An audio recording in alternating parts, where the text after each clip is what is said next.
Hey guys, Carl's Garage here with another tool review from Orion Motor Tech. We got the pickle fork tool set right here. 3 different sizes of pickle forks, and you thread.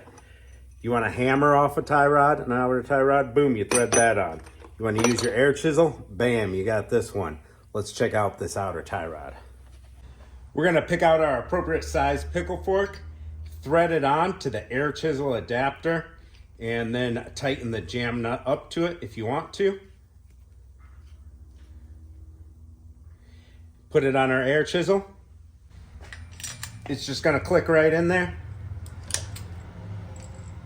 All right, we're ready to rip. Hit the trigger and pop your tie rod off. This one wasn't jammed in there very bad at all. Popped right out, easy peasy. Don't have an air compressor or an air chisel? Put the tool on there. Bam, hit it with a hammer with the other adapter.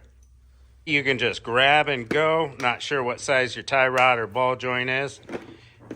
Just grab the whole case, take it with you. Nice little tool set to add to the wall. Thanks for watching. See you.